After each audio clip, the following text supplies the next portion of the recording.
إن الحمد لله نحمده ونستعينه ونستغفره ونعوذ بالله من شرور أنفسنا ومن سيئات أعمالنا من يهده الله فلا مضل له ومن يضلل فلا هادي له وأشهد أن لا إله إلا الله وحده لا شريك له وأشهد أن محمدا عبده ورسوله يا أيها الذين آمنوا اتقوا الله حق تقاته ولا تموتن إلا وأنتم مسلمون يا أيها الناس اتقوا ربكم الذي خلقكم من نفس واحدة وخلق منها زوجها وبث منهما رجالا كثيرا ونساء واتقوا الله الذي تساءلون به والأرحام إن الله كان عليكم رقيبا يا أيها الذين آمنوا اتقوا الله وقولوا قولا سديدا يصلح لكم أعمالكم ويغفر لكم ذنوبكم ومن يطع الله ورسوله فقد فاز فوزا عظيما أما بعد فإن خير الحديث كتاب الله وخير الهدي هدي محمد صلى الله عليه وسلم وشر الأمور محدثاتها وكل محدثة بدعة وكل بدعة ضلالة وكل ضلالة في النار وأعوذ بالله السميع العليم من الشيطان الرجيم بسم الله الرحمن الرحيم أمن يجيب المضطر إذا دعاه يكشف السوء ويجعلكم خلفاء الأرض أإله مع الله قليلا ما تذكرون۔ اللہ رب العزت کی تعریف و توصیف اور امام الانبیاء سید الاولین آخرین امام آدم محمد رسول اللہ صلی اللہ علیہ وسلم پر بے شمار درود و سلام کے بعد ہمیں اور آپ کو یہ بات اچھی طرح جان لینی چاہیے کہ ہمارا مقصد تخلیق صرف اور صرف اللہ رب العزت کی عبادت ہے۔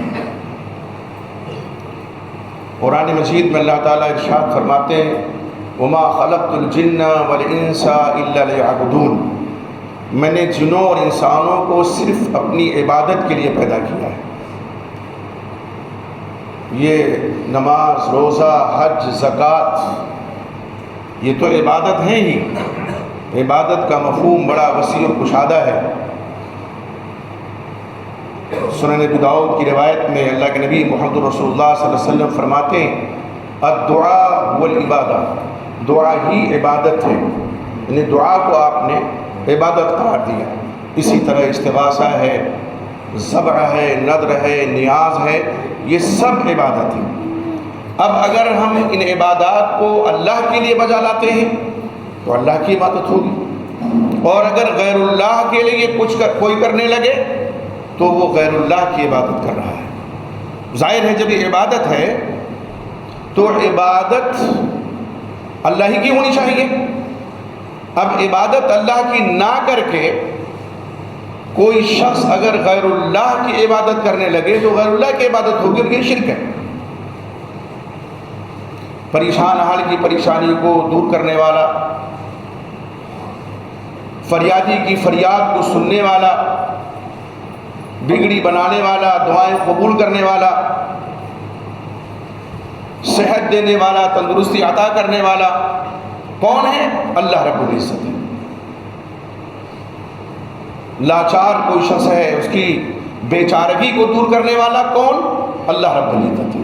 قرآن مجید میں اللہ تعالیٰ فرماتے ہیں امن یجیب المضطر اذا دعا، کون ہے جو لاچار کی پکار کو سنے، قبول کرے جب وہ پکارے، ویکشف السوء، اور اس سے تکلیف کو دور کر دے۔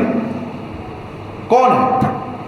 اور کون ہے کہ جس نے تمہیں روئے زمین کا نائب بنایا، خلیفہ بنایا، وَيَجْعَلُكُمْ خُلَفَاءَ الْأَرْضِ، روئے زمین میں تمہیں اللہ نے خلیفہ بنایا، نائب بنایا، کون ہے؟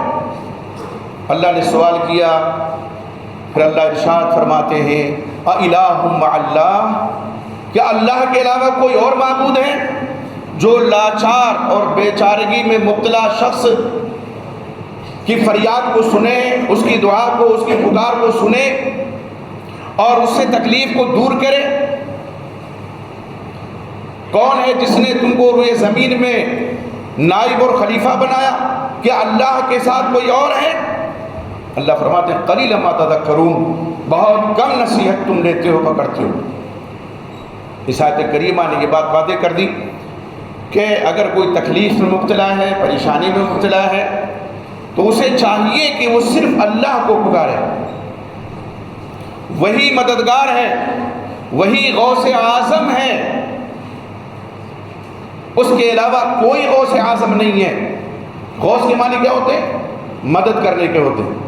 جیسے الغیث عربی کا لفظ ہے، الغیث کے معنی بارش کے ہوتے ہیں، تو غوث کے معنی مدد کے ہوتے ہیں. اب جب غوث کے معنی مدد کے ہوتے ہیں تو مدد کس سے مانگنی چاہیے؟ اللہ رب العزت سے. یہ ربیع الثانی کا مہینہ چل رہا ہے، 11ویں کا مہینہ جسے کہتے ہیں، اور بعض لوگوں نے اس مہینے کا نام ہی بدل دیا ہے، ربیع الغوث کر دیا ہے. اس سے پہلے جو مہینہ گزرا ربیع الاول کا، تو اس کو ربیع النور نام دے دیا، یعنی نام بھی بدل دیا، تاکہ جب نام بدل دیں گے تو کیا ہوگا؟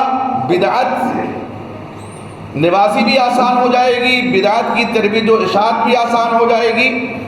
اور ربیع الاول کو جب ربیع النور کہیں گے، یعنی اللہ کے نبی محمد رسول اللہ صلی اللہ علیہ وسلم کے بارے میں عقیدہ بعض لوگ یہ رکھتے ہیں کہ آپ نور مجسم تھے، نعوذ باللہ. بالکل اس میں کوئی شک نہیں کہ آپ نور ہدایت تھے، اس میں کوئی دو رائے نہیں کہ آپ نور ہدایت تھے، لیکن آپ کا سراپا نور کا نہیں تھا. اللہ رب العزت نے اپنے نور سے نبی کا نور نہیں بنایا، گھڑی ہوئی روایات ہیں اس تعلق سے. اسی طرح سے اس مہینے کو ربیع الغوث کہہ دیا، یعنی جن کو غوث اعظم لوگ کہتے ہیں، شیخ عبد القادر جیلانی رحمۃ اللہ علیہ. اللہ کے متقی پرہیزگار بندے، متبع سنت، عقیدہ ان کا انتہائی صاف و ستھرا. لیکن کیا کیجئے گا کہ ظاہر سی بات ہے کہ اگر بزرگوں، نیکوکاروں اور متقیوں اور پرہیزگاروں کا حوالہ نہ ہو تو کون پھر جھکے گا، پھر کون مانے گا؟ قوم نوح کے جو 5 بزرگ تھے، ود، سواع، یغوث، یعوق، نسر، یہ بزرگان دین تھے، تقوی شعار لوگ تھے، متقی تھے، پرہیزگار تھے. صحیح بخاری کی حدیث ہے، میں صرف اشارہ کر رہا ہوں، اسی منبر پہ میں نے وہ حدیث سنائی ہے. کس طرح سے جب ان کا انتقال ہوا، ان کی وفات ہوئی، تو شیطان آیا، ورغلایا ان کی قوم کو. جب یہ نیک لوگ تھے، حیات تھے، تمہیں برائیوں سے روکتے تھے، نیکیوں کی تلقین کرتے تھے، اب مر گئے، مجسمہ بنا لو. اور اس طرح سے دھیرے دھیرے جھکا دیا انہی کے سامنے. تو بزرگی کا حوالہ بہت سے مواقع پہ بڑا خطرناک ہوتا ہے. غارت گرے دین و ایمان یہ حوالہ ہو جاتا ہے، اور غلو میں جب زیادتی ہو تبھی آدمی شرک میں مبتلا ہوتا ہے. کوئی بھی اللہ کے علاوہ پریشانی کو دور کرنے والا نہیں ہے. اللہ تعالیٰ دوسری چیز فرماتے ہیں، وَإِذَا مَسَّكُمُ الضُّرُّ فِي الْبَحْرِ ضَلَّ مَن تَدْعُونَ إِلَّا إِيَّاهُ. اور جب تمہیں تکلیف پہنچتی ہے سمندر میں تو جن کو تم پکارتے ہو وہ گم ہو جاتے ہیں، پتہ نہیں چلتا کہاں گئے. اللہ کے علاوہ پھر کوئی نہیں رہتا سوائے اللہ کے. اور اسی کو اللہ تعالیٰ نے دوسری جگہ فرمایا، وَإِذَا غَشَوْا مَوْجٌ كَالظُّلَلِ دَعُوا اللَّهَ مُخْلِصِينَ لَهُ الدِّينَ. اور جب موجیں صاحبانوں کی طرح سے ان کو گھیر لیتی ہیں تو صرف اللہ کو پکارتے ہیں، عبادت وہ اسی کے لیے خالص کرتے ہوئے. اکرمہ بن ابو جہل، حضرت اکرمہ رضی اللہ تعالیٰ، ان کے اسلام لانے کے واقعات میں ایک واقعہ یہ بھی ہے. ایک تو یہ کہ ان کی اہلیہ پہنچی تھی آپ صلی اللہ علیہ وسلم کے پاس، یہ بھی صحیح ہے، اور اس روایت کو امام البانی نے صحیح قرار دیا ہے کہ بھاگے وہ مکہ سے، چونکہ آپ صلی اللہ علیہ وسلم نے امن کا پروانہ بے شک جاری کر دیا تھا، اور آپ نے فرمایا تھا لا تثریب علیکم اليوم انتم الطلقاء، کوئی گرفت نہیں، کوئی پکڑ نہیں، سب کے سب. لیکن 9 ایسے لوگ تھے، سب کو کہا آزاد ہو، جن کے بارے میں آپ کا حکم ہو کہ اگر غلاف کعبہ پکڑ کے ڈٹک جائیں تو بھی ان کا قتل کر دیا جائے. ان میں اکرمہ بھی ایک تھے. حبشہ کی طرف بھاگے، سوار ہوئے کشتی میں، اور جب کشتی پہنچی بھنور میں ڈاما ڈول ہونے لگی تو کشتی بان نے کہا، ملاح نے کہا بھی یہاں تو صرف اللہ کو پکارو، بس صرف اللہ. حضرت اکرمہ کہتے ہیں اتھل پتھر مچنے لگی ان کے دل میں، ایک عظیم انقلاب برپا ہوا، اور یہ سوچنے پر مجبور ہوئے کہ جب یہاں سمندر کی تاریکی میں اللہ ہی پکار کو سننے والا ہے، اللہ ہی دعا کو قبول کرنے والا ہے، اللہ ہی بگڑی بنانے والا ہے، اللہ ہی تکلیف کو دور کرنے والا ہے، تو خشکی میں بھی وہی رب ہے جو ہماری تکلیف و پریشانی کو دور کر سکتا ہے۔ کہ کشتی کسی طرح سے واپس لے چلو۔ واپس آئے، آپ صلی اللہ علیہ وسلم کے دربار میں، آپ کی خدمت اقدس میں پہنچے اور حلقہ بگوش اسلام ہو گئے۔ عقیدہ تھا ان کا کہ سمندر میں اللہ سنے گا۔ آج عقیدہ کیا بنا لیا گیا ہے؟ سمندر کی تاریکیاں ہو یا روشن دن ہو یا ظلمتوں بھری ہوئی رات ہو، پکاریں گے تو صرف غیر اللہ کو کہیں گے، یا غوث المدد، یا شیخ عبد القادر جیلانی شیئا للہ، اے شیخ عبد القادر جیلانی اللہ کے لیے کچھ تو مدد کیجئے۔ ان کی کشتی جب بھنور میں پھنستی تھی تو وہ صرف اللہ کو پکارتے تھے، اور آج بہت سے نام نہاد مسلمانوں کی کشتی جب بھنور میں پھنستی ہے تو کیا کہتے ہیں؟ بگرداب بلا افتاد کشتی، مدد کن یا معین الدین چشتی۔ مصیبت کے بھنور میں کشتی پھنس گئی ہے، اے معین الدین چشتی مدد کیجیے۔ فرق کیا ہے؟ وہ کافر کہے گئے، مشرک کہا گیا، اور یقیناً وہ کافر تھے جب تک ایمان ان میں سے بات ہونے لگا، اور یقیناً وہ مشرک تھے، اس لیے کہ وہ سمندر کی تاریکی میں بے شک اللہ کو پکارتے تھے مدد کے لیے، بگڑی بنانے کے لیے، تکلیف کو دور کرنے کے لیے، لیکن جب خشکی میں آتے تھے تو پھر وہی رفتار بے ڈھنگی جو پہلے تھی وہ اب بھی ہے، اس کی زندہ تصویر بن جاتے تھے۔ کتنے توحید کے دعوے دار ہیں، کہتے ہیں ہم مومن ہیں، موحد ہیں۔ سورہ یوسف میں اللہ تعالیٰ نے ایسے ہی لوگوں کے بارے میں فرمایا، وَمَا يُؤْمِنُ أَكْثَرُهُم بِاللَّهِ إِلَّا وَهُم مُشْرِكُونَ۔ اکثر ایمان والے جن کو دعویٰ ہے کہ ہم مومن ہیں، وہ کیا ہے؟ مشرک، ان کی اکثریت مشرک ہے، مدعی توحید کے، اور شرک سے یہ ساز باز، ایک طرف قبروں پہ سجدے، دوسری جانب نماز، التجا، فریاد، استمداد غیر اللہ سے، یہ نہیں ہے شرک، تو پھر شرک کس کا نام ہے؟ تابکہ یہ کھیل دنیا کو دکھایا جائے گا، مضحکہ توحید کا کب تک اڑایا جائے گا۔ بہت درد میں بھرے ہوئے اشعار ہیں۔ آپ دیکھیں، استمداد یعنی مدد طلب کرنا دو طرح ہوتی ہے، دو طرح کی ہوتی ہے۔ ایک استمداد وہ ہے مدد طلب کرنا جو ما تحت الاسباب ہو، یعنی آدمی کے بس میں ہے، کسی بھی شخص کے بس میں، یہ ما تحت الاسباب ہے۔ مثلا اگر موبائل ہمارا خراب ہو گیا اور ہم نے کسی بھائی کو اپنے دیا کہ آپ جا رہے ہیں ناکا، تو ذرا اس کو صحیح کروا لائیے گا، ان کے بس میں ہے۔ گھر پہنچے، عالیہ سے کہا بھوک لگی ہے کھانا بنا دو، مدد ہے، بھاگنا ہی ہے، لیکن اس کے بس میں ہے۔ لیکن اگر یہی اپنے بھائی سے ہم کہیں بھئی ہم صاحب اولاد ابھی تک نہیں ہوئی ہے، شادی کو تو کافی عرصہ ہو گیا، بیٹا دے دیجئے، دے سکتا ہے کوئی؟ بیٹی دے دیجئے، کوئی دے سکتا ہے؟ بڑی تنگی ہے، فاقوں پہ فاقے ہو رہے ہیں، رزق دے دیجئے، کوئی دے سکتا ہے؟ نہیں دے سکتا۔ تو ما تحت الاسباب استمداد یہ جائز ہے، لیکن ما فوق الاسباب، دوسری قسم کیا؟ ما فوق الاسباب، بس میں نہیں، زندہ ہیں اور زندہ سے ہم مدد مانگ رہے ہیں کہ بیٹا بیٹی دے دیجئے، نہیں دے سکتے، اور جب ان کی وفات ہو جائے گی تو دے پائیں گے؟ کوئی سوال ہی نہیں ہے۔ یہاں تک کہ زندگی میں جو چیز ان کے بس میں تھی، وفات کے بعد وہ بھی ان کے بس سے باہر ہو گئی، بے بس ہو گئے، تو اب ان کے لیے ما فوق الاسباب گویا کی ہے۔ تو ایسے لوگوں کو کیا پکارنا؟ شیخ عبد القادر جیلانی رحمۃ اللہ علیہ، یا قوم نوح کے جو بزرگان تھے، ود، سعا، یغوث، یعوق، نصر، متقی پرہیزگار مومن لوگ تھے، ان کو پکارنے والے، ان کے بارے میں اللہ رب العزت کیا فرماتے ہیں؟ جو بزرگوں کو پکارتے ہیں، فرمایا قُلِ ادْعُوا الَّذِينَ زَعَمْتُم مِّن دُونِهِ فَلَا يَمْلِكُونَ كَشْفَ الضُّرِّ عَنكُمْ وَلَا تَحْوِيلًا۔ اے نبی اکرم صلی اللہ علیہ وسلم، خطاب کیا آپ صلی اللہ علیہ وسلم، آپ کہہ دیجئے کہ اللہ کے سوا جن کو تم با اختیار سمجھتے ہو ان کو پکارو، جن کو سمجھتے ہو کہ اللہ کے علاوہ یہ بھی ان کے اندر بھی اختیار ہے، یہ بھی تکلیف دور کر سکتے ہیں، یہ بھی مصیبت دور کر سکتے ہیں، یہ بھی پریشانی دور کر سکتے ہیں، پکارو ان کو۔ اللہ نے باقاعدہ طور پہ اعلان کروایا نبی اکرم محمد رسول اللہ صلی اللہ علیہ وسلم کی زبان فیض ترجمان سے کہ آپ کہیے جو لوگ اللہ کے گمان یہ کرتے ہیں یہ بااختیار ہیں، اللہ نے فرمایا یہ فلا یملکون کشفت، یہ مالک نہیں ہیں تکلیف کو دور کرنے کے، تم سے عنکم، تم سے تکلیف دور نہیں کر سکتے، اور دور کرنا تو بڑی بات ہے، ولا تحویلا، یہ پھیر بھی نہیں سکتے، نہ دور کر سکتے ہیں نہ پھیر سکتے۔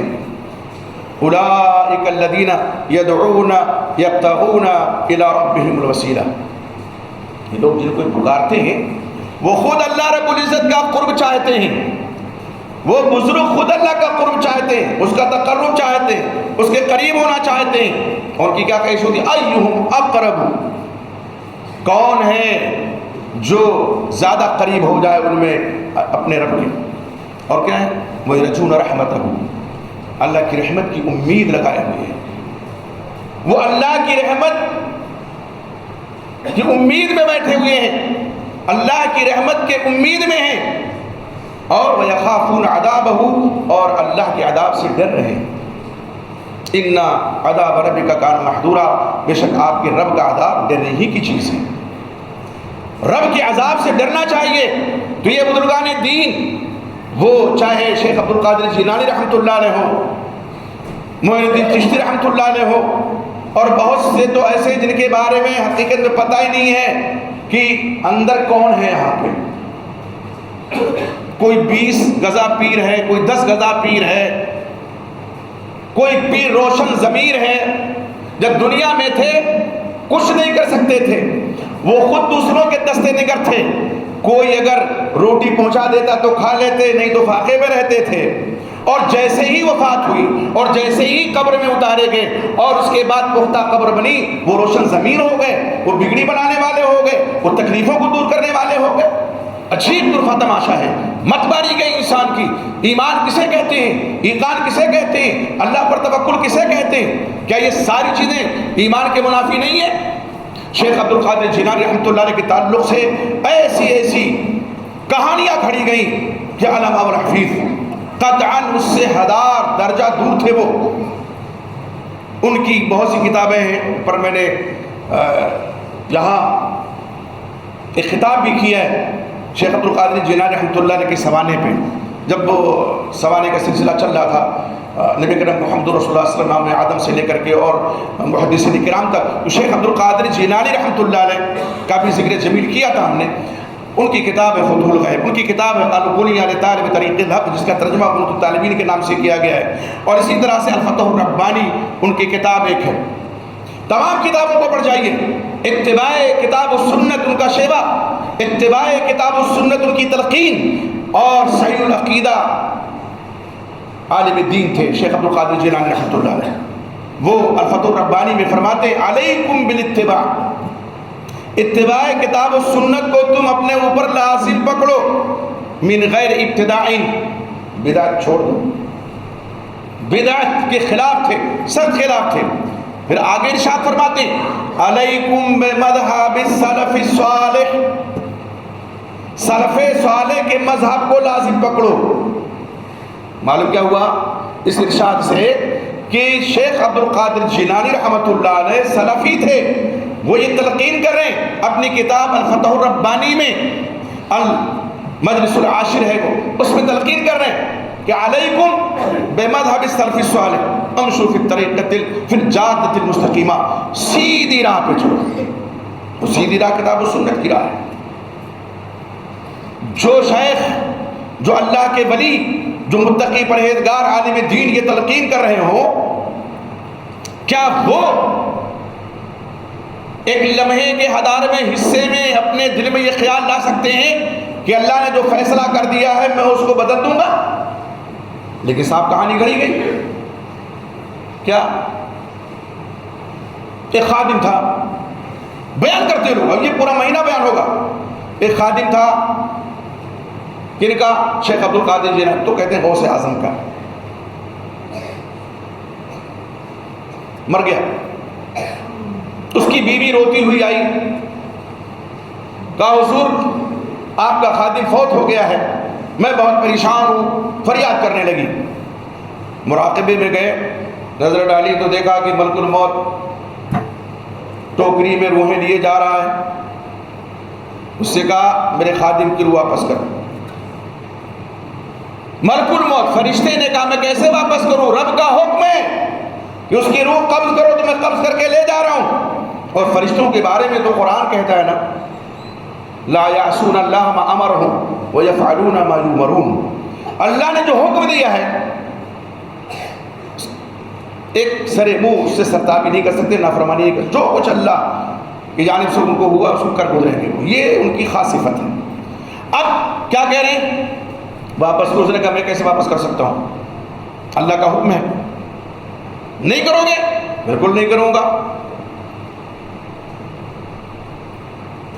تو پھر شان محبوبیت طاری ہوئی ان کے اوپر، اور پوری زنبیر، پوری ٹوکری چھین لی۔ ایک خادم گیا، جتنی روحیں لے جا رہا تھا، اور ساری روحیں دھڑا دھڑ سارے جسموں میں جا کر کے گھس گئیں، سب زندہ ہو گئے۔ نعرے لگتے ہیں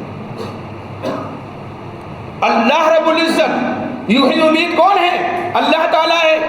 اب وہ بیچارے ملک الموت گئے دربار الہی میں کہ اللہ ایسا ہوا، میں تو لا رہا تھا روحوں کو، اور تیرے ایک بندے نے عبد القادر نے کہا کہ، تو اللہ نے کہا مان لینا چاہیے تھا تجھے،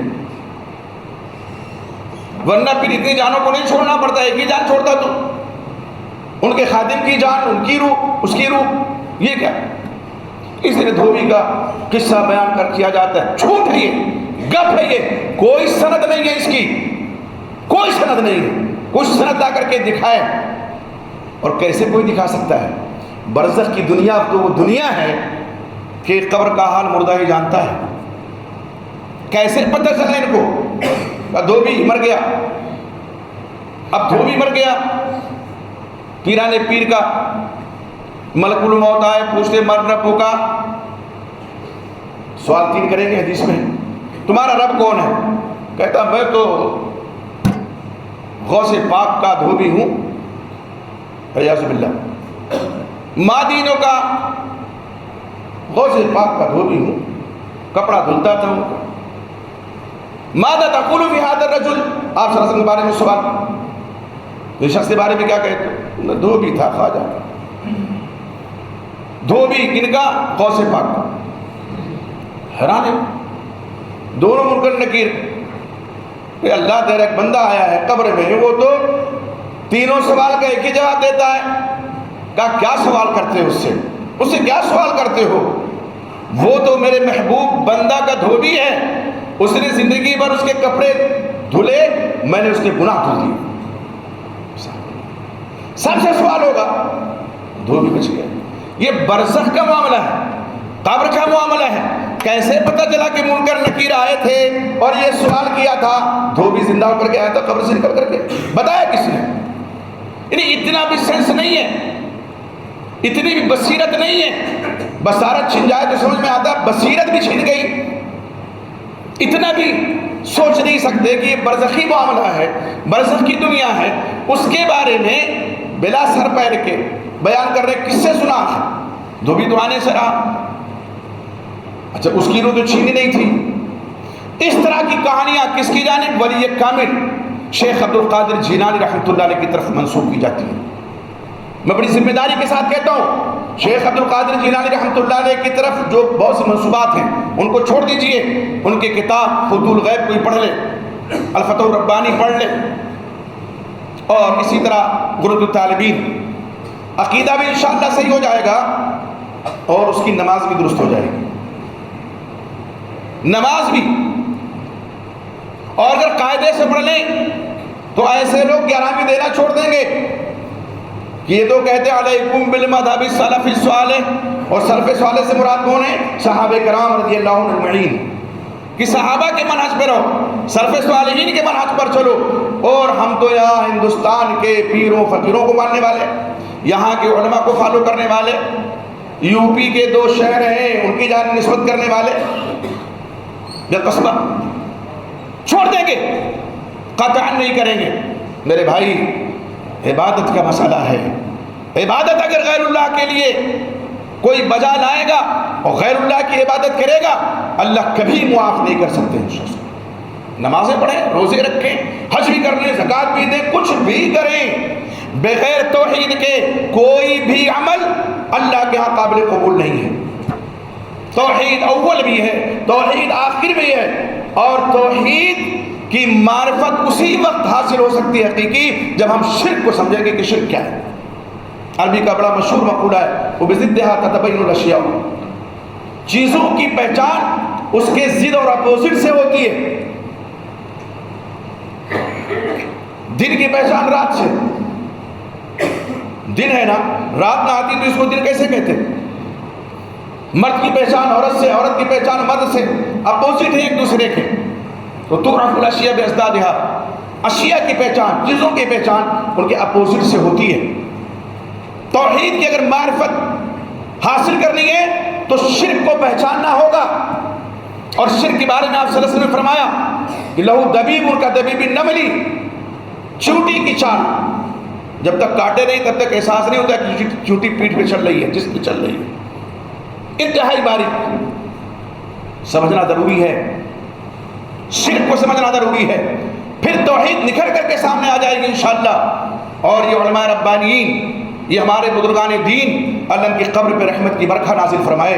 شیخ عبد القادر جیلانی رحمۃ اللہ علیہ، ان کی خدمات کو اللہ شرف قبول بخشے. قطعاً ان کا عقیدہ وہ نہیں تھا جو آج ان کی طرف نسبت لوگ کرتے ہیں اور اپنے آپ کو منسوب کرتے ہیں، قادری یا کچھ بھی کہتے ہیں. آپ دیکھیں شیخ عبد القادر جیلانی کے بارے میں بہت سی چیزیں، 12 برس کی ڈوبی بارات نکال دی. کون کر سکتا ہے؟ اللہ کے نبی محمد رسول اللہ صلی اللہ علیہ وسلم سے بڑھ کر کے اس کائنات میں کوئی ہستی اقدس و مقدس نہیں ہے. آپ کے نواسے حضرت زینب کے بیٹے، ان کی وفات ہوتی ہے. خود آپ کے بیٹوں کی آپ کی زندگی میں وفات ہوتی ہے، اور 3 بیٹیوں کی وفات ہوتی ہے. کون باپ چاہے گا کہ اس کی اولاد اس سے جدا ہو جائے؟ آپ کو اللہ نے بااختیار نہیں بنایا، تو آپ کی امت میں کتنے بڑے عالم و کتنے بڑے متقی پرہیزگار کوئی کیوں نہ ہو جائے، وہ بااختیار ہو سکتے ہیں کہ چاہے تو روح وہ جانے دیں، چاہے تو چھین لیں. یہ کیسے ممکن ہے؟ حضرت زینب رضی اللہ تعالیٰ عنہا آپ کی بیٹی ہیں، ان کا بیٹا جانکنی کے عالم میں ہے.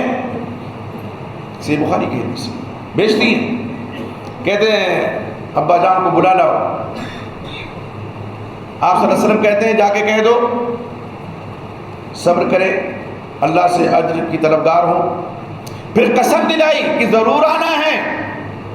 آئے، گود میں اٹھایا اپنے نواسے کو، زار و قطار رو رہے ہیں. آپ پوچھا کہ اللہ کے رسول آپ رو رہے ہیں؟ کہا اللہ اپنے رحم دل بندوں ہی پہ رحم کرتا ہے. یہ رحم ہے جو آنسو کی شکل میں باہر آ رہا ہے. رو رہے ہیں، زار و قطار رو رہے ہیں. ابراہیم آپ کے بیٹے ہیں، چہتے بیٹے ہیں، ان کی وفات ہوتی ہے، رو رہے ہیں. اور آپ فرماتے ہیں ان العین تدمع والقلب یحزن، آنکھیں آنسو بہاتی ہیں، دل غمزدہ ہوتا ہے، لیکن ہم وہی کہیں گے جس سے ہمارا رب راضی ہے. ابراہیم تمہاری جدائی پہ ہم بہت غمزدہ ہیں، بہت غمزدہ ہیں. آپ نے تو ایسا کبھی نہیں کیا. شیخ عبد القادر جیلانی رحمۃ اللہ علیہ کو یہ پاور اللہ کی طرف سے ملا تو اس کا مطلب مرتبہ بڑا ہو گیا، نعوذ باللہ. جی کیا کہتے ہیں؟ معراج پہ گئے آپ، صرف گپ ہے، کوئی سند نہیں اس کی. ہم نے جو صحیح سند کے ساتھ معراج کے واقعات پڑھے، قرآن میں بھی ہے اور صحیح سند کے ساتھ حدیث میں بھی ہے، تو کیا ہے؟ واقعہ ایک دم واضح ہے. کہتے ہیں وہ عرش پہ جب چڑھنے لگے تو قدم لڑکھڑائے تو ہاتھ پکڑا تھا، تو اسی لیے کہتے ہیں دستگیر ہاتھ پکڑنے والے.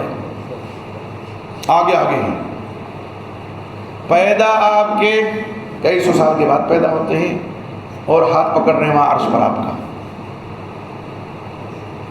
ماں باپ بھی ان کے ہیں بعد میں آنے والے، اولاد بھی ان کی بعد میں آنے والی، اور وہاں ہاتھ پہلے پکڑ رہے ہیں۔ یہ ساری چیزیں بکواسات کے قبیل سے ہیں۔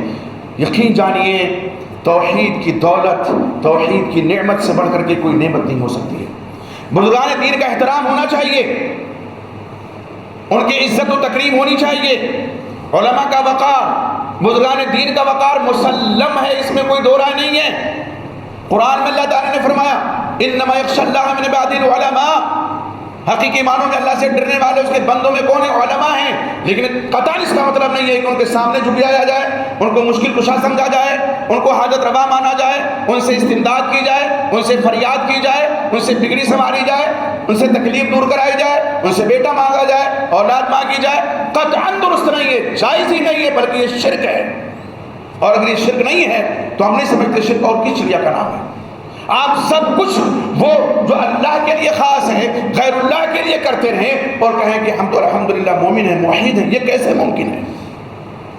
وہاں وہ سمندر کی تاریکی میں صرف اللہ کو پکارتے تھے، اور یہاں کلمہ پڑھنے والے صرف غیر اللہ کو پکارتے ہیں۔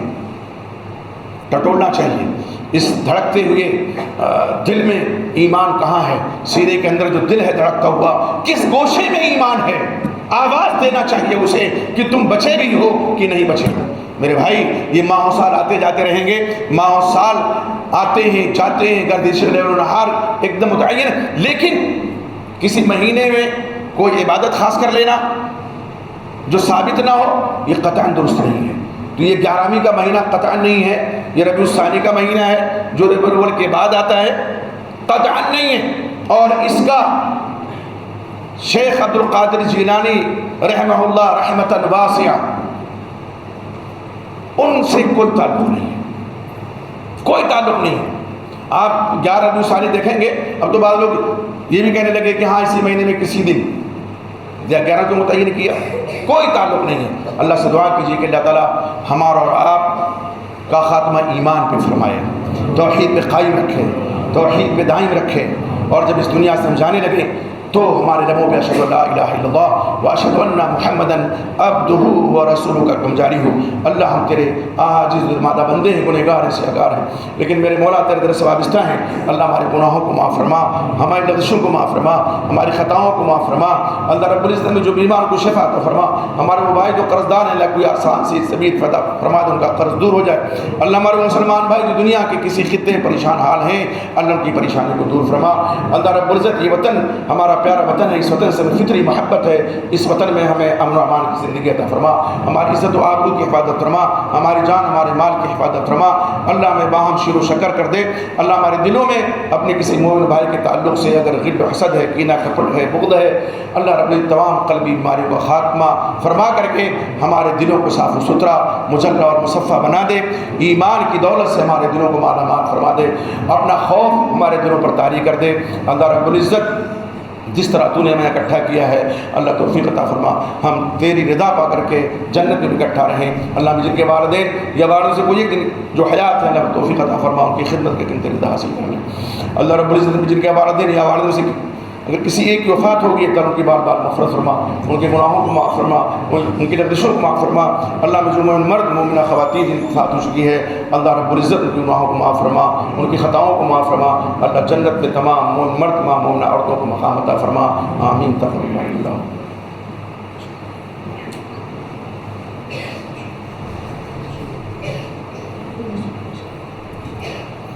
الحمد لله نحمده ونستعينه ونستغفره ونعوذ بالله من شرور أنفسنا ومن سيئات أعمالنا، من يهده الله فلا مضل له ومن يضلل فلا هادي له، وأشهد أن لا إله إلا الله وحده لا شريك له، وأشهد أن محمدا عبده ورسوله۔ أما بعد فإن خير الحديث كتاب الله، وخير الهدي هدي محمد صلى الله عليه وسلم، وشر الأمور محدثاتها، وكل محدثة بدعة، وكل بدعة ضلالة، وكل ضلالة في النار۔ فأعوذ بالله السميع العليم من الشيطان الرجيم، بسم الله الرحمن الرحيم، إن الله وملائكته يصلون على النبي يا أيها الذين آمنوا صلوا عليه وسلموا تسليما۔ اللهم صل على محمد وعلى محمد كما صليت على ابراهيم وعلى ال ابراهيم انك حميد مجيد. اللهم بارك على محمد وعلى محمد كما باركت على ابراهيم وعلى ال ابراهيم انك حميد مجيد. عباد الله رحمكم الله، ان الله يأمر بالعدل والاحسان وايتاء ذي القربى وينهى عن الفحشاء والمنكر والبغي يعظكم لعلكم تذكرون. وادعوا ربكم وادعوا استجيب. شام